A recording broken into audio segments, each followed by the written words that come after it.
internet darkest corners path.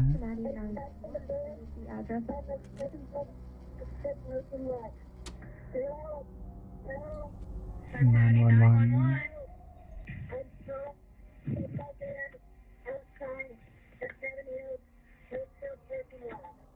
It's 3:16 p.m. on April 10th, 2018. A 911 operator receives a call from 16-year-old Kyle Plush, who had just experienced a freak accident. In the minutes prior to this call, Kyle had just arrived at the Seven Hills School in Cincinnati, Ohio for a tennis match. He had been driving a 2004 Honda Odyssey, a minivan that featured 3 rows of seating, with his gear for the day's match being stored in the very back. In order to retrieve it, Kyle climbed to the back of the vehicle and reached over the 3rd row seating, extending his body as far as it could go in order to grab his equipment, when suddenly, the seat's folding mechanism was engaged, causing it to collapse into its storage position, taking Kyle bad design. In an instant, he was pinned and completely unable to move, as he was now trapped in the car upside down, not even being able to move his arms and hands enough to grab his cell phone. Though luckily, his phone had Siri, which he would call out to call the police. Hello? Hello? Hello? Where are you? Hello? Where are you? I can't hear you. And this is disturbing. While on the phone, Kyle couldn't hear anything given how far away he was from the device, but he stated as clearly as he could that he was in dire need of help. Due to the position Siri actually called he was stuck in, he was already struggling to breathe, and he knew he was likely not going to survive much longer, which he made very clear to the operator. I'm in desperate need of help. Hello? I'm gonna die here. Less than 1 minute later, the call would cut out. In the recording, Kyle clearly portrayed to the operator where he was, that he operator keeps saying hello, you can hear him. Couldn't hear her, and that his life was in danger, which prompted her to immediately send a patrol car over to the school in search of him, though inexplicably, she never told the officers that Kyle believed he was going to die.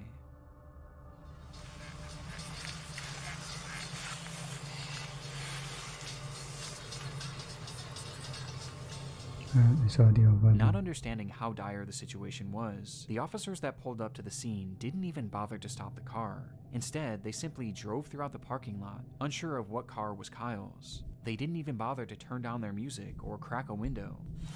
Okay, what is this police officer? Seemingly being more interested in the types of cars that other students were driving. These kids drive better cars than you do. As officers continued their literally 911 calls, half-hearted search, another phone call would be made to 911. It was Kyle, whose tone was now drastically different. I probably don't have much time left to tell my mom that I love her if I die. This is not a joke. After Kyle says his goodbyes, he tries one more time to relay no response. What was happening, this time providing the parking lot he was in, along with the exact make and model of his car. This is not a joke. I'm trapped inside my gold Honda Odyssey van in the Southwood parking lot of Seven Hills Beth. Send officers immediately. I'm almost... At this point, officers were still in the parking lot looking for him. Help was literally just a few feet away, and on top of this, the operator was also able to get a ping from Kyle's phone, which gave coordinates to his exact location within just 5 to 10 feet of his vehicle. Yeah, the cops had to get fired. And yet, the dispatcher never passed this information along. As Kyle remained on the line fighting for his life, this dispatcher is absolute trash. The officers on the scene would pull out of the parking lot, close their report, and carry on with their day, stating, "I don't see nobody," which I didn't imagine I would. With this line making it apparent that those involved with the case never actually believed this situation was real, and instead viewed it all as a hoax. Wow, good job, dude.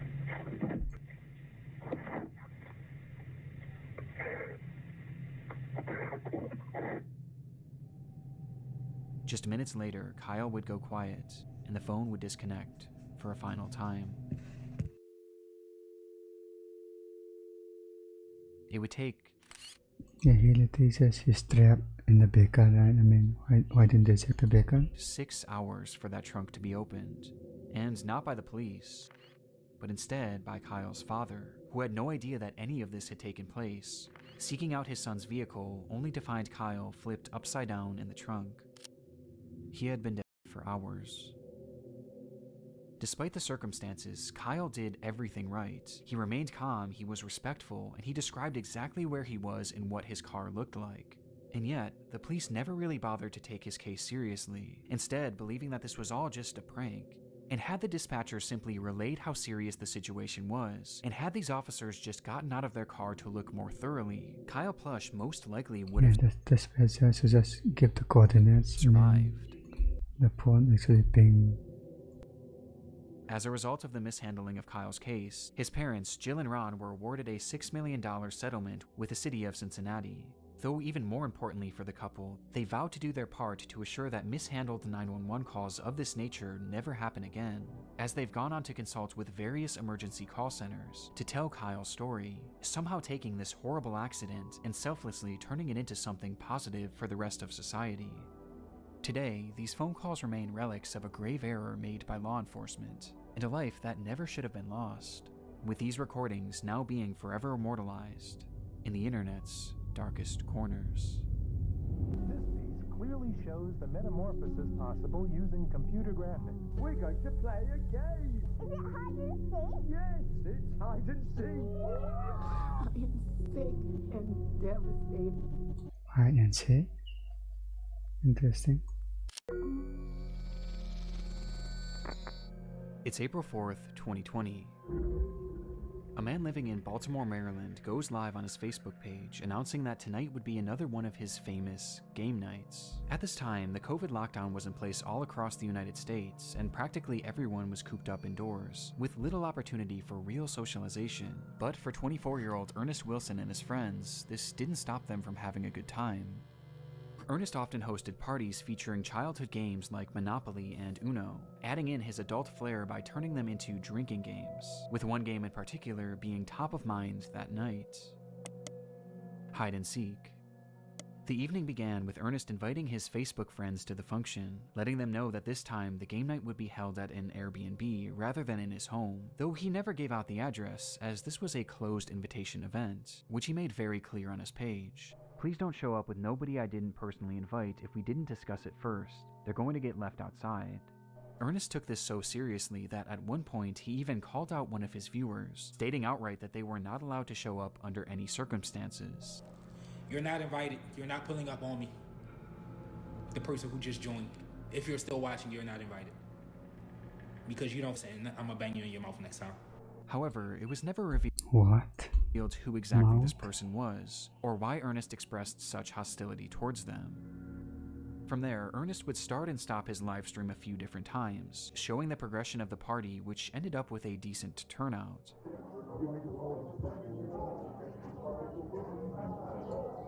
And what they're going to do now?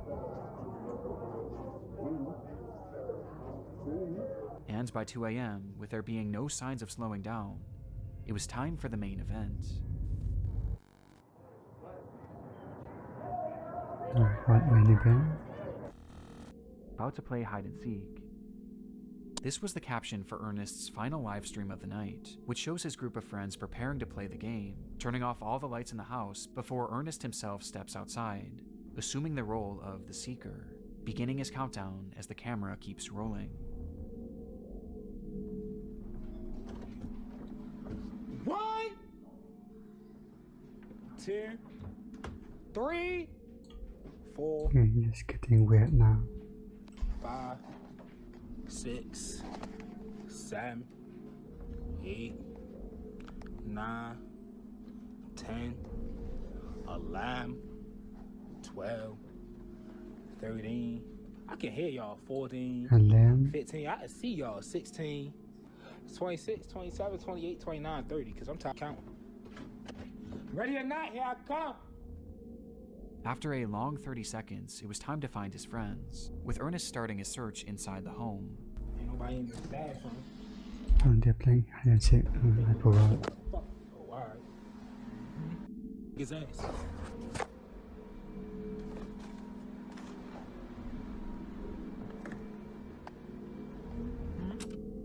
Until he notices something. Next time they on y'all ass. Down here. The front door locked, dumbass. I'm on your ass. According to Ernest, someone was trying to get in through the front door, unaware that he had just locked it. And assuming that this was one of the people he was looking for, he took off to the backyard, believing that's where he would find them. And sure enough, he did. 1, 2, 3. Who the f is that, G? I don't know. Get your dumb ass on the other side of this gate. Who the fuck?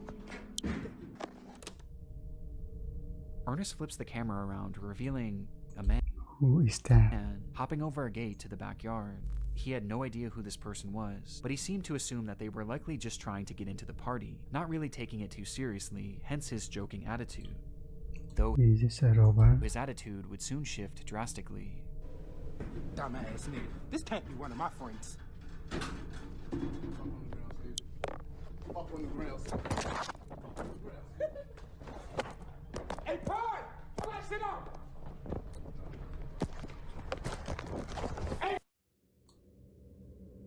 In this moment, Is that rated Ernest's R? live stream cuts off, and he would never go live again. According to those at the party, this unknown man hopped the fence and brandished a gun, stating that he was there to rob the place, being followed by one other person who Of course, a robbery. the group also failed to recognize. Ernest tried his best to run, but was eventually caught in the house, where after a few minutes, and for reasons unknown, the man seen hopping the fence fired his weapon, striking Ernest twice and ending his life. The killers quickly fled the scene without harming anyone else, or seemingly without even taking anything. The footage is highly disturbing, knowing that we're witnessing the final moments of a man who was just having some fun with his friends. But what makes this so much darker is that we have no idea who this person is, or why they did what they did. Even after 4.5 years, Ernest Wilson's killers have yet to be identified.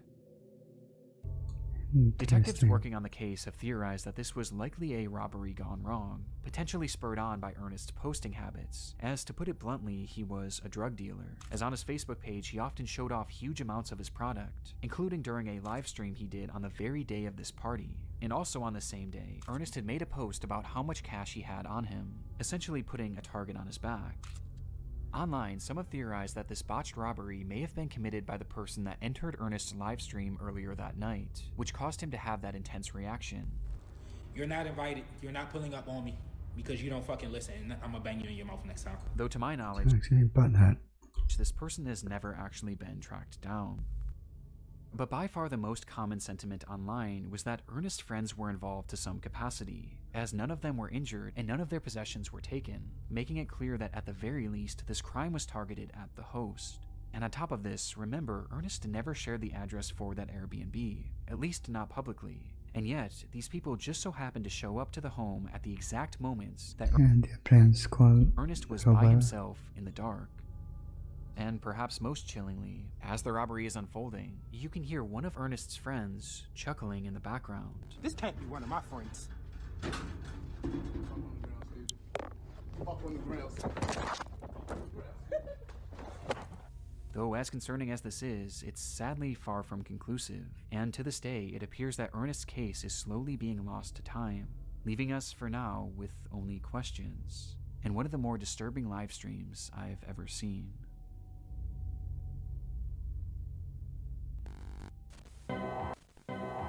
And now these messages.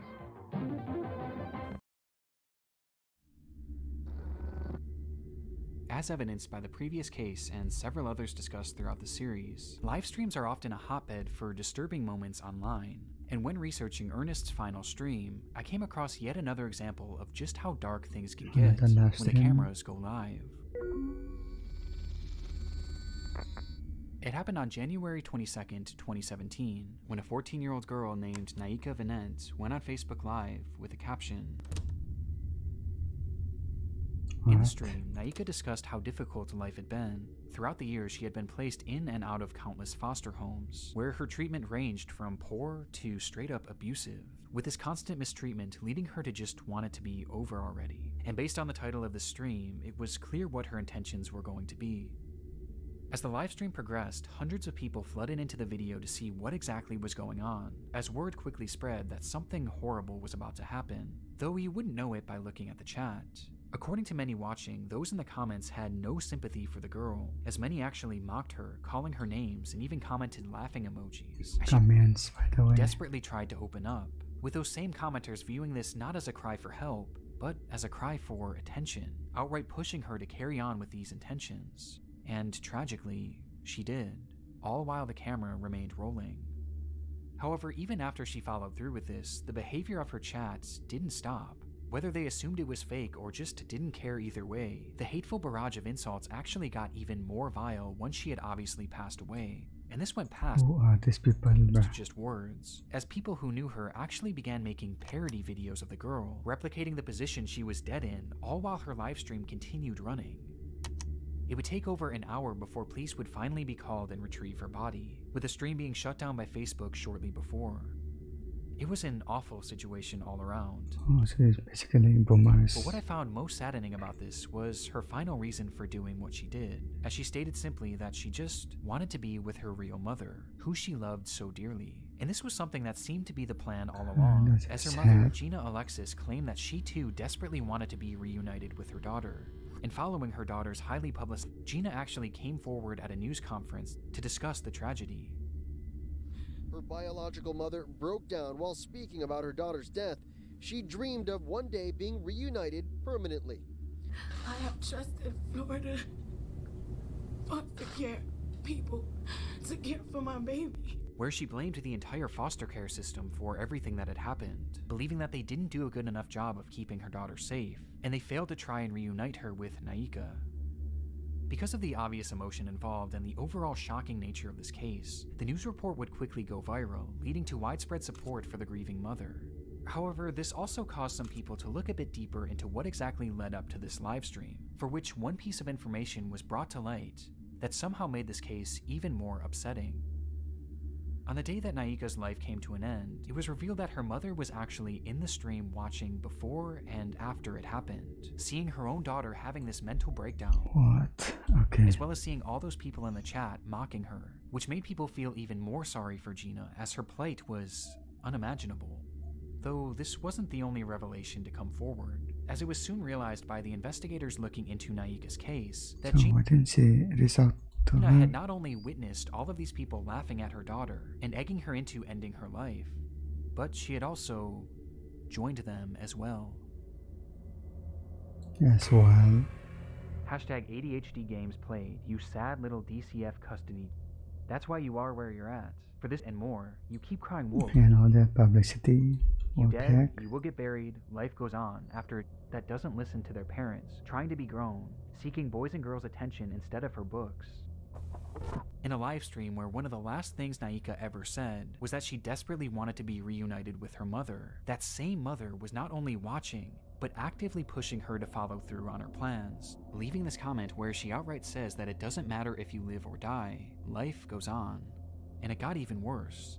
The media also discovered that the reason Naika had been removed from her custody to begin with was because Gina 30 plus times with a belt when she was only 6 years old. That's insane. On top of this, Gina often texted Naika saying that she wanted nothing to do with her, despite the young girl frequently reaching out and begging to be part of her life. Eventually, Gina would tell Naika's caseworker that the girl is y'all's problem, I'm done with the games, before sending Naika middle finger emojis when all she did was ask to see her brother. And this is all amongst other things Insane that people. are far more horrendous that I really don't want to get into. And yet, after Naika's death, Gina had the audacity to go on television in an attempt to garner sympathy for a death that she clearly It's in crocodile tears. contributed to, saying that all she wanted was to be the girl's mother, despite rejecting her at every turn. And honestly, this is where I thought this entire story would come to an end, until I noticed something strange when I was editing this video. Naika's Facebook page is still active. It's no longer posting anything original, but instead, the account is consistently reposting content from another page, a page run by Gina. After Naika, Gina seemingly seized control of the young girl's Facebook account, where she now posts her own content, which includes her attempting to defend the fact that she gave up on Naika. Tell me what mother would accept a 13 going on 14-year-old in and out of detention centers, going to jail or getting arrested while in foster care? As well as her responding to those who blamed her for her daughter's. People be like, you heard the rumors going around about you? And I did. But they forgot to tell you one thing. That I don't give Huh? What's my name? My first name is Very Much. My last name is Unbonk. He just grins now. And even some posts where she's promoting her podcast, as it seems that after all this, Gina's actually trying to carve out some sort of career as an influencer, as she posts videos garnering sympathy for the loss of her daughter, along with giving out parenting advice. Like, there's so much stuff that parents need to do for their child that they're not doing. They're not paying attention because they're taking the easy way out. With all this making it even more obvious that Gina has little to no remorse for what she did.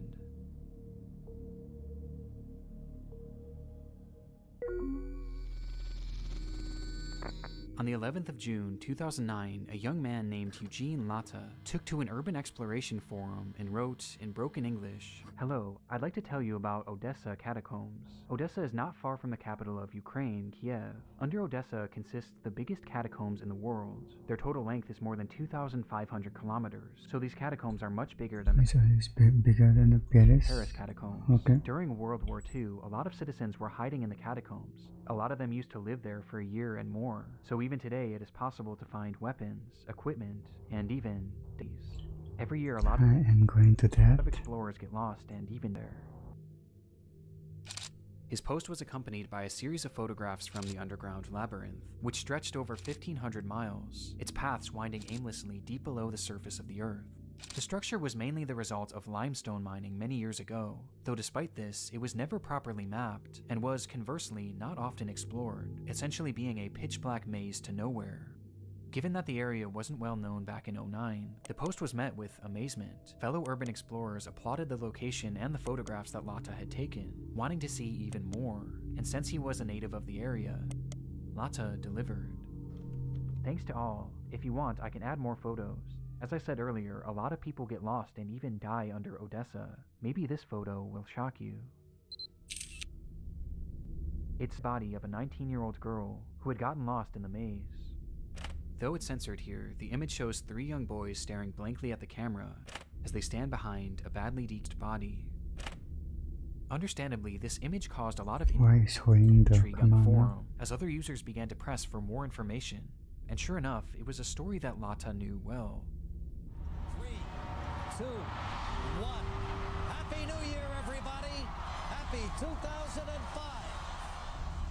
It was New Year's Eve, the final day of 2004, when a group of teenagers made their way down into the catacombs to begin their celebration. This wasn't super uncommon at the time, as many of the entrances to this labyrinth were very easily accessible. This one in particular just so happened to be located directly next to the public school, School 56, and had just been left wide open, making it the perfect place for friends to sneak a few drinks. Why? As the group began to grow more intoxicated, one of the girls wandered off in search of a place to relieve herself. However, she apparently took one too many turns and soon found herself completely alone. She cried out, but the tunnels were just too complicated. Each step she took led her more and more into obscurity. Her friends tried to find her, or maybe they didn't, we really don't know. But in their drunken state, they left the tunnels without their friend, and never went back to find her. I guess no phones existed back then. If she did have a flashlight, it wouldn't have lasted long, and for days she likely wandered deliriously through that pitch-black maze, until after what was likely at least 3 awful days, she passed away, with her body being found approximately 3 miles away from the nearest exit. In looking at one of the only attempted maps of this tunnel system, she never stood a chance. Perhaps it was dehydration or hypothermia that killed her, but according to some, based on the photo that appears to have its skull caved in, implying that in a desperate attempt to end her anguish, She may have bashed her head against the wall until she passed away. Her name was Masha, and she was only 19 years old. 3 long months later, in April of 2005, Lata and his group would stumble across the body, immediately reporting their findings to the police, though law enforcement refused to even try and venture down there in order to retrieve her, as they knew just how dangerous and unmapped this environment was. It would take 2 long years for her body to be What? But why? recovered. Thanks Even teenagers found it? to a friend of Lata writing a strongly worded letter to the government that included a photo of Masha's body. The story is unimaginable. To be trapped in a place like this with no means of escaping, it has to be the absolute worst way to go.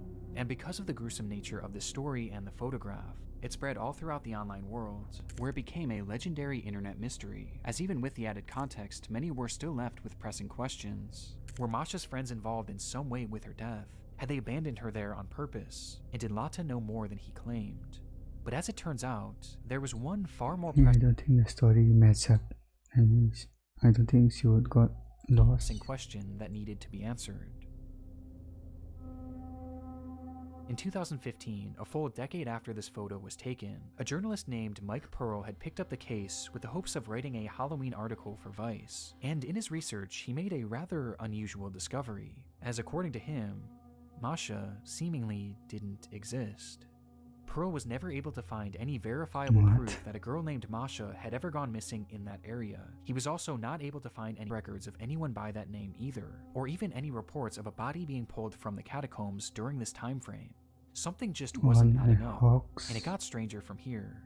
Sometime after the photograph began making its rounds, one of the most prominent explorers of the Odessa catacombs put out a statement on his own website in regards to Masha, which read, "Besides the original photographer, there isn't one person, civilian or law enforcement, that can confirm the story. We believe it is just a practical joke. This is fake." Following this revelation, Pearl was able to track down Lata, who was unable to recount where the body was roughly seen, or even how to get in touch with the other people shown in this photo, none of whom had ever come forward to back his testimony, which makes the credibility of Lata and his story of Masha incredibly shaky at best. However, this is where the crux of the mystery stands today. When looking at these photos, one thing is apparent to me and essentially everyone else who has seen them. The corpse shown seems very real. It matches the bodies found in similar environments, with that one prominent Odessa explorer eventually deleting his statement at some point over the years, leaving the general consensus that this is in fact a real. But if the story of Masha isn't true, then who is this? Well, we have no idea. It's entirely a mystery. But the reality of the situation is that bodies being found down in these catacombs isn't totally uncommon.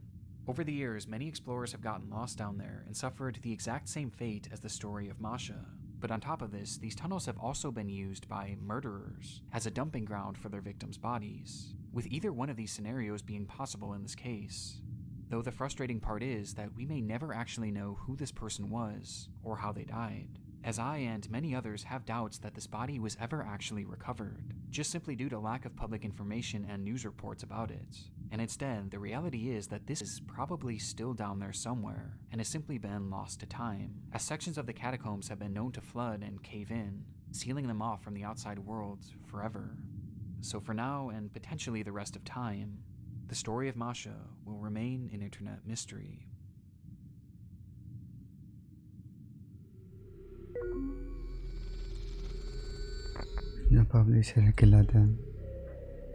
It's September 1985. A hunter trudges through the wooded terrain of Christie Creek, Montana, on the trail of something big. He had been hunting a large black bear and managed to land a single shot, causing the animal to take off, leaving behind a trail of blood. He followed this trail all throughout the remote region before stumbling across a shallow ditch, where he would find a body. Though not the body of the bear he had just shot, and rather, the body of a woman, reduced to bone. The remains were quickly sent off for forensic analysis, though very little could be determined other than the fact that she was a young woman, and that she had been murdered, as they found 2 bullet holes in her skull. With there being essentially no other information to go off of, a special team at the FBI started creating a composite of what this woman may have looked like. This was the result. This was their first attempt at depicting Miss Jane Doe, who they would later dub Christie Crystal Creek, though it wouldn't be their last. The uncanniness of these depictions is undeniable, and recently I've fallen down this rabbit hole of disturbing police sketches and recreations. As though these can often be very helpful and do lead to legitimately good results, there are often times where they appear almost non-human, with many examples like Christie's being shared online on the FBI's website in order to enlist the public's help in identifying these victims, with one of the more notorious examples coming decades later in 2014. The discovery was made on June 5th of that year, when a group of highway workers were mowing grass in the town of Geneva, Wisconsin, when they noticed a pair of strange-smelling suitcases. Inside them were two bodies belonging to two women, both in various stages and both appearing to have been stressed. One would quickly be identified as 37-year-old Laura Simonson, while the other was in much worse shape, and distinguishing her facial features proved extremely difficult. But this didn't stop them from trying. This is one of the more infamous examples out there due to just how unnatural it appears, with the face of this woman being turned into a meme and even being used in a video game. But to me, there's one example that I've never been able to shake, as the entire story and its recreation gives me such an uneasy feeling. The discovery was made all the way back in April of 1977, when a couple in Alberta, Canada had returned to their often abandoned cabin in order to empty the septic tank, only to find a body floating inside. The body was in brutal shape and showed signs of extreme burn, as the man had been burned with cigarettes and even shot multiple times. And due to the condition of the body, it was impossible to identify him, though regardless, a recreation was made, and using a computer model of the man's skull, they slowly pieced him together.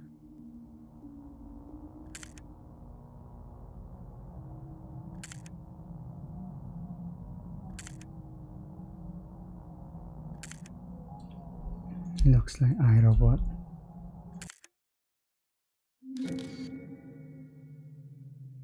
He would later be dubbed Septic Tank Sam.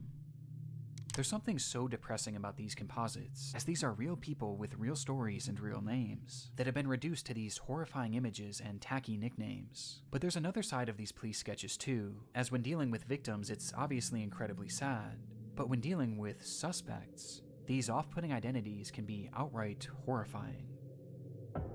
Over the years, there's been numerous unidentified killers who law enforcement were not able to positively identify, forcing them to turn to these same methods of sketching and recreating, with one of the darkest examples being that of the Lake Bodom killer. It was June 5th, 1960. 4 Finnish teenagers were on a camping trip to Lake Bodom, sleeping peacefully in their tent on the lakeshore, when suddenly they were attacked. It happened in an instant, as a man wielding a knife began stabbing through the tent, eventually bludgeoning the group with an unidentified blunt object. That night, 3 of the teens would be killed, while one managed to survive injuries. When asked about what he had seen that night, the lone survivor claimed that the man who attacked them wore all black and had large red eyes. Based on his accounts and other potential sightings, a sketch of what this man may have looked like was made, and the results were unusual at best. With this man going on to garner the appropriate nickname of Bug Eyes McLip due to just how unnatural his facial features appear, especially his eyes. In fact, there's something unnatural about all of these recreations, which begs the question, did any of them actually work? Well, surprisingly, out of these 4 people, 3 have been identified. Christy Crystal Creek would go on to be identified as Janet Lee Lucas, a 23-year-old who would be the last identified victim of Wayne Nance, with this identification being the result of improved forensic genealogy.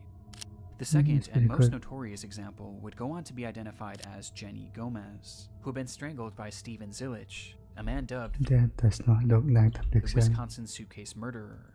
And despite this recreation appearing to look nothing like Jenny, it was actually the sole reason that she was identified, as one of her family members ended up recognizing these overpronounced cheekbones and matching them to Jenny. And then there was Septic Tank Sam, who was revealed to be Gordon Edwin Sanderson, thanks again to genetic genealogy, as a sample of his sister's DNA was eventually used to prove that this was in fact him, though it's still unknown who killed him or why. Which leaves just this final person, the killer of at least 3 people. He, unfortunately, has never been identified, and this isn't too surprising as the features of this person just seem impossible. He just looks far too strange to be real. Right? Well, even though he hasn't been positively ID'd, it doesn't mean that he hasn't been potentially photographed. Shortly after the teens were murdered, a funeral was held in their remembrance, for which a large crowd of locals were in attendance, with this photo of the crowd being snapped. And standing there, in the center of it all, was a man whose features looked impossible. He looks like ghost. This man would never be photographed again, and his connection to the case has never been officially confirmed, leaving these murders unsolved to this very day. Okay. Guess we're ending there now.